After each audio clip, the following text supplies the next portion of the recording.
The Unbearable Heaviness of Being, or Life Reviled, is a self-published book that was released in the last few months.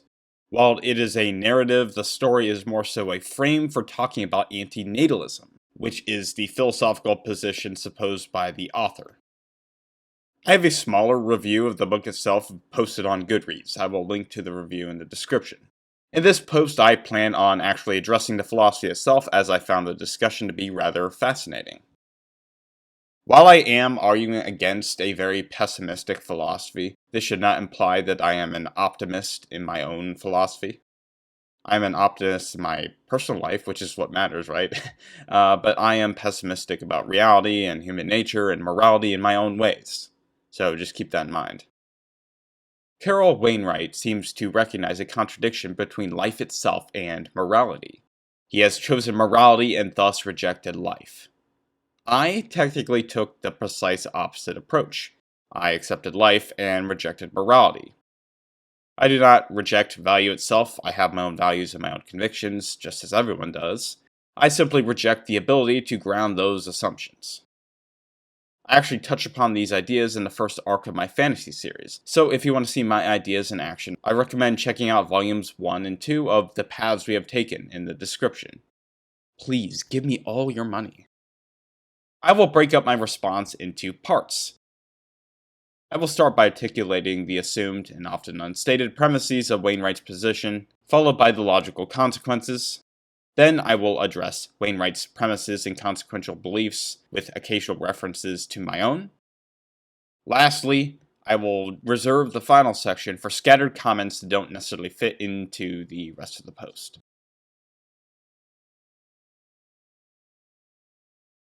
To start, I have to mention one complication. I want to take a more analytical approach to my rebuttal.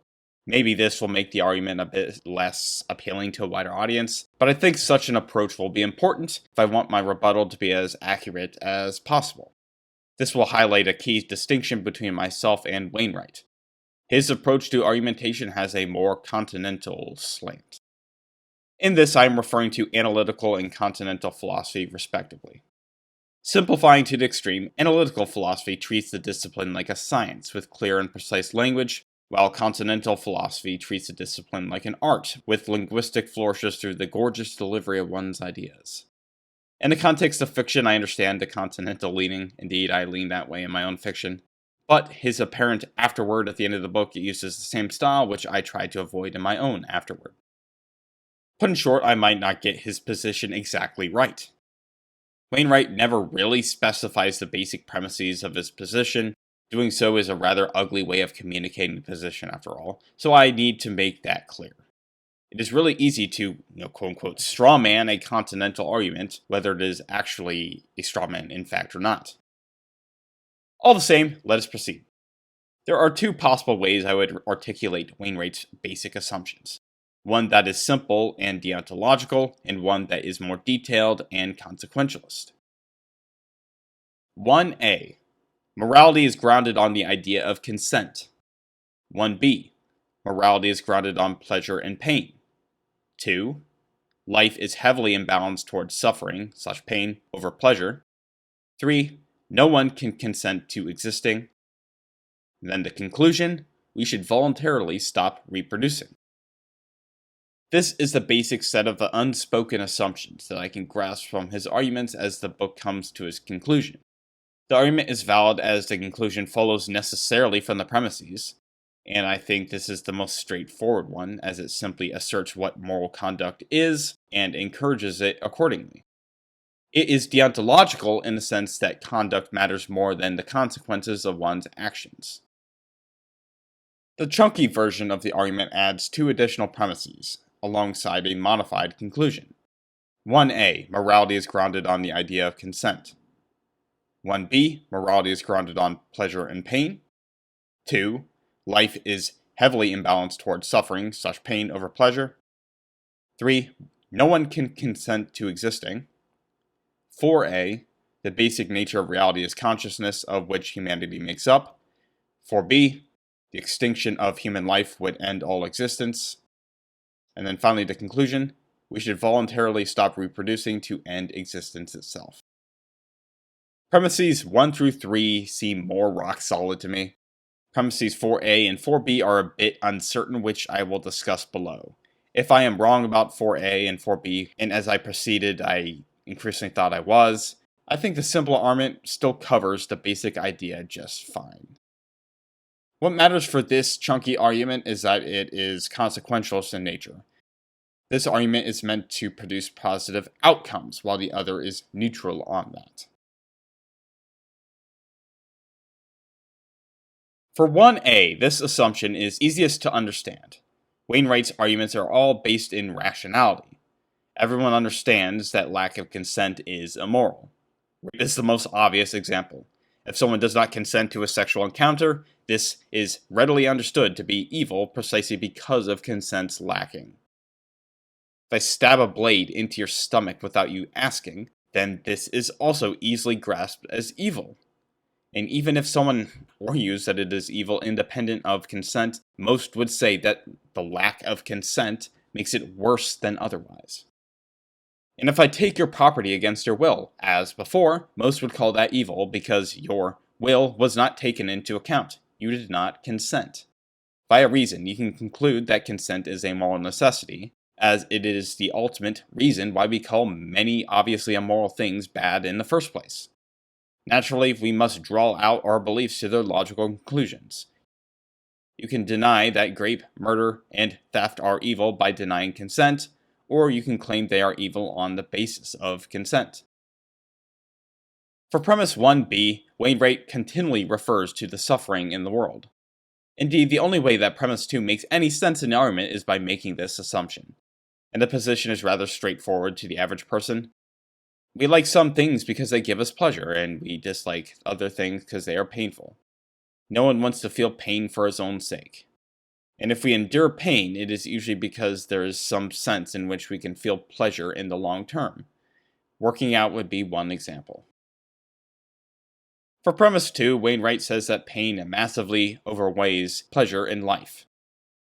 Wainwright never really argues for this. In the book, the main character just asserts it as if it's obvious. And in the context of the story, yeah, sure, he constructed it so it was that way. And in the podcast with Jason Furman, he said that even if things are better today, he does not appreciate the amount of suffering incurred to get here in the first place. All the same, while his arguments in those two places are not terribly compelling to me, I know that there is some evidence to support the idea that people are more sensitive to pain than they are to pleasure. Daniel Kahneman's Thinking Fast and Slow is a good book that goes into depth about it. The research he touches upon makes assumptions that might be problematic, but it is still worth taking seriously. And let's be real, I've thrown out my back before. The pain of not being able to stand or even sit up could never be balanced out by anything. For premise 3, this is one of those exceedingly unintuitive assertions that likely rankles people to the extreme. It hits you with an immediate red flag that you just know is wrong. But if you grant the position credit, then you have to conclude that your intuitive response is not a grounded position, or even an argument at all. I think his claim is worth considering. When you stop and think about it, you technically understand where the position comes from. You really can't ask your child whether they want to exist or not. From these premises, it is sufficient to conclude that we should voluntarily stop reproducing so that no additional life is brought into the world to suffer. The point is to not contribute to the overall pool of suffering. But there is a more radical argument that takes on additional premises talked about in the book. This will carry us to a more radical conclusion. For premise 4a, this is also very unintuitive. I will consider it anyway. Wainwright is arguing for a kind of panpsychism, where all of reality is consciousness, and we make up that overall existence. This is downstream of arguments that reality has no meaning without consciousness. Quote, "Percipient life was necessary for meaning and valuation. First, the cosmos was made.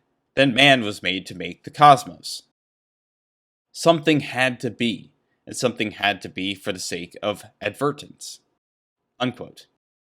This quote is rather hard to parse, but I think he is trying to make the point that humanity is not separate from the universe. That it is all one.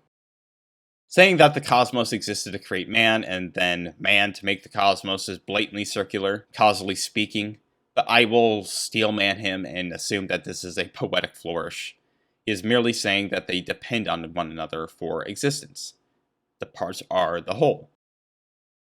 For premise 4b, Wainwright suggests that since humanity is what makes up existence, as all existence is consciousness, then existence would end if humanity ends. This makes sense on its own and is essentially an implication of 4a, which is why I number them as such. If quarks and electrons did not exist, then atoms would not exist. It's that simple. Finally, for the conclusion, I can say that it is valid like the other conclusion was, which is only fair since I was the one who created the deductive argument. If the premises are true, then we ought to voluntarily stop reproducing to end existence itself. As I mentioned before, this is a consequentialist argument because it focuses on the outcomes of one's actions rather than focusing on the act itself.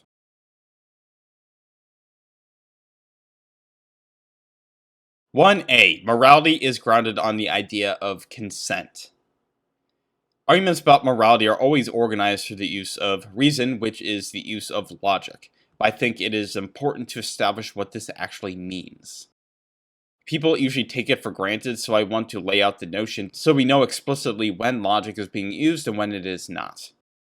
This is not to diss Wainwright, despite the title of this post.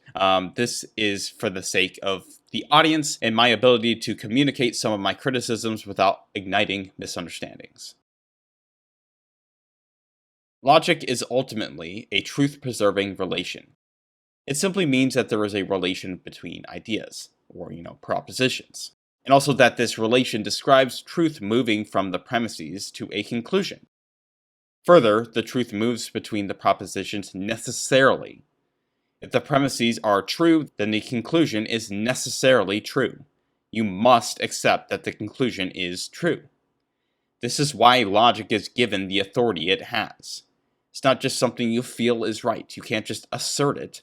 You establish it, and people must accept it, barring irrationality. And it is also worth mentioning that in the prior section I outlined Wainwright's arguments in this sense. If premises 1 through 3 are true, then the conclusion must be true. There is a connection regarding truth between the propositions. That is a straightforward example, though the presentation style is admittedly not necessary for logical argumentation, just for the sake of clarity. Why is this relevant? Because I want to make a distinction between reason and intuition when addressing the point about consent. When people make arguments and refer to their logic, they're not usually using logic, at least in full. Their reasoning usually stops off at a point where people just stop asking questions and accept a particular belief because they are not willing to question it. Likely, they wouldn't dare to be seen questioning it, if only because of self-image and self-preservation, socially speaking. They think this is logic, but it is ultimately intuition. And this is exactly what Wainwright does with the notion of consent. It's the most often repeated appeal when arguing that life itself is evil. You do not consent to existing, therefore life is immoral. And then the idea of suffering being so prevalent is supplementary. Consent is the primary moral claim. Wainwright even refers to existence itself as a form of grape, because consent is so bound up with the idea of grape. Wainwright never actually justifies the idea that lack of consent is immoral. It is simply an assertion that he takes for granted, and this is understandable for obvious reasons. After all, who the hell is going to deny consent as a value? As stated above, no one would dare to be seen questioning the claim if only because of self-image and self-preservation. That is what I will do, however. There are multiple reasons, and the first is incredibly straightforward given the groundwork already laid. Wainwright never actually justifies the claim. He only relies on intuition, and intuition is not actual grounding. It's not actual logic. You can act on consensus, but you can't claim the authority that logic has until you establish an actual truth-preserving relation. His argument is completely arbitrary, even if you find the asserted claim appealing. Further, other things can then be appealed to with intuition. I could say that life has value. Basically, everyone will agree with that. I won't justify it. I will just say that it's obvious and laugh off anyone who disagrees, and I will generally get away with it. The second that Wainwright points out my lack of argument, I can just say that he has no argument for consent. He might reply that lack of consent is obviously wrong to everyone, and you already know where this is going. Neither of us would have the authority of logic as I have laid it out. Both are just arbitrary assertions based on intuition. The second reason to be taken here is the notion of value pluralism. Going back to Plato, there is often this implicit assumption that moral frameworks have to be grounded on a single value that every other claim depends on. Libertarianism, for example, bases the whole of its morality on the NAP, or on some notion of consent. And value pluralism goes against the modist view of morality. It rejects the idea that there is one value as the basis of all values, suggesting that there can be many foundational values that have different weightings and which can intersect, demanding some kind of resolution. In other words, one can declare consent to be one of many values alongside others that might override consent in specific contexts. Taxes are an obvious example where roads and law enforcement, and the benefits they bring, override consent in that specific context. The reason this matters is because we can often fall into false dichotomies where we ask ourselves, is consent moral or is it not? When there are more nuanced positions in between to be evaluated. One might argue that life is worth it, and that its value overrides consent in that particular context. Another significant critique of Wainwright's claim about morality and consent is that morality is ultimately about control. When you claim that something is immoral, that means you want that behavior to be controlled in some capacity. The exceptions are usually the behaviors that don't outrage us as much, or are the behaviors that are constrained because of other convictions running crosswise. For example, I know some people that think that football is immoral because it is injurious, but they aren't going to legislate against it. They also value choice, so they control their own behaviors and refrain from taking totalitarian action. Further, they still influence things where they can. Their children are apparently not allowed to play football. Even when freedom or consent is the foundation of morality, control is still necessary to establish those norms in society. Checks and balances are a good example. Essentially, you have to control the controllers. Someone's freedom has to be taken away, or their consent violated in order to establish the relevant norms. You can't just persuade everyone. And I think this kind of matters when the story ends with the main character killing her own baby, her own father, the coxman, and the whole human race. At least potentially the latter. Her baby did not consent to living, but nor did it consent to dying. Her father did not consent to dying, neither did the coxman. Worse, her actions allowed the Red Death to continue along its course, essentially damning humanity to extinction. None of this was done with the consent of those affected. The likely response would be to appeal to something approximating the NAP, or the NAP, the non-aggression principle. But the whole of humanity did not aggress upon her, neither did her baby, only her father and the coxman. Apparently, the idea is to voluntarily stop reproducing, but put simply, that moral stance is meaningless without enforcement that necessarily violates someone's consent. Morality is grounded on pleasure and pain. I flat out reject this premise. This is by far the hardest one to explain, but I will address it by referencing a portion of my own philosophy. Value is a subject-object relation. The first step is asking yourself what value is. This is a rather odd question to ask as we talk about value all the time. It is similar to the question of truth, however.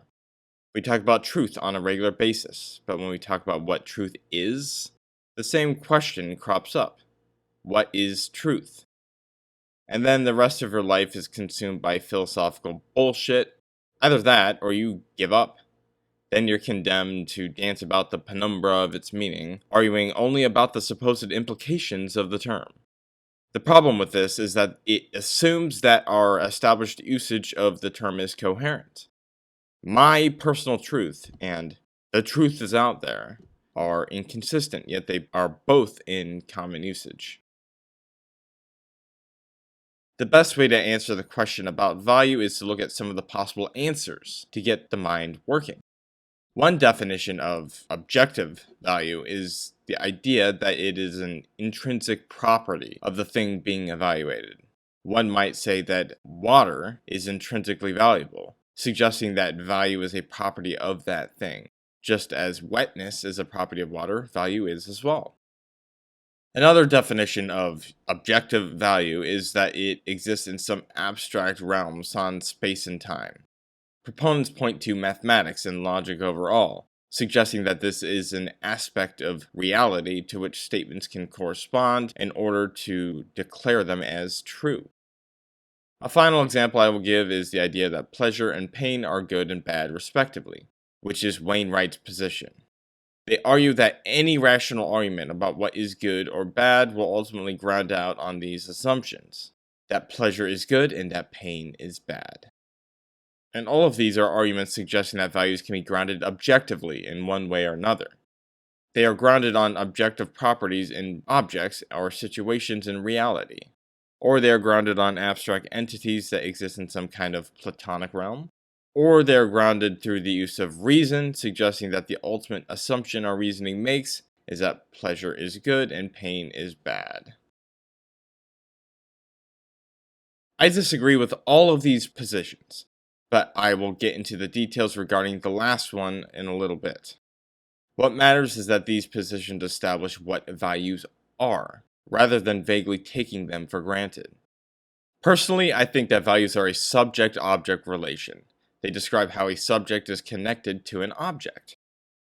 A relation is a rather broad concept, but it is rather simple in terms of its meaning. A relation simply describes the connection between two things. That is all. The cup is on the table is a spatial relation, and it describes the connection between the cup and the table. A hand is part of a human is a part-whole relation, and it describes the connection between the hand and the human. An unmarried man is a bachelor is a logical relation, and it describes the connection between the unmarried man and a bachelor, as concepts. And a value is a subject-object relation, and it describes the emotional connection between a subject and an object. I specify emotional connection because there are many ways in which a subject and an object may be connected. I am talking about the emotional connection in particular. Another way to put it is that value is how we feel pleasure and pain in relation to some object. The best way to understand this is by comparing it to one of the positions I mentioned above. I am not saying that pleasure is good and pain is bad. That position places pleasure and pain on the object side of the relation. I, the subject, evaluate pleasure, the object, as good. I, the subject, evaluate pain, the object, as bad. My position places pleasure and pain on the subject side of the relation. I feel pleasure, that's the subject, in response to the hamburger, which is the object. I feel pain, the subject, in response to the stubbed toe, the object. My definition of value basically answers the phenomenological question, what is it like to positively evaluate something? Pleasure. What is it like to negatively evaluate something? Pain. Pleasure is the act of positive evaluation itself, as it's experienced from the first-person perspective. This is not an empty semantic point. There's a profound implication. For one, saying that pleasure is good and that pain is bad is a vacuous statement. It's like saying pleasure is pleasurable, or valuable things are valuable. The point is that we should stop taking for granted that pleasurable things ought to be pleasurable. Why should they be pleasurable? If I had a zone implant in hand and was able to invert pain and pleasure such that cutting was now a pleasurable thing, would that make cutting okay? Saying that pleasure is good and pain is bad does not answer the problem of morality. It simply kicks it back a step, asking why we should feel pain and pleasure in response to the things we do in the first place. My position does not suffer from this problem, instead bringing the two problems together as functional equivalents. What is valuable means what should I feel pleasure in response to. The final thing to mention is the main implication of value being a subject-object relation. This means that value is inherently tied to someone who can experience pain or pleasure. The only way to establish that something is valuable is by presupposing a person who has feelings in relation to that thing. More importantly, we cannot escape our perspective. Even if there were a God, or if there were properties of value in objects like water, or abstract value in a Platonic realm, our perspectives cannot be escaped. We necessarily evaluate that God first, and choose to follow him or not. His declaration can only follow up that first step. Wainwright himself understands that a God is not necessarily moral at the very least. Life is heavily imbalanced towards suffering, pain, over pleasure. Does pain override pleasure? As I stated above, this is supported by research done and shared by Daniel Kahneman in his book Thinking Fast and Slow. People are more sensitive to pain than pleasure. But this is not the same thing as the claim that pleasure does not justify the pain. The former is descriptive while the latter is prescriptive. Only the latter can be used to justify saying that life is not worth it. Who decides whether life is worth it? The response is as simple as this rhetorical question.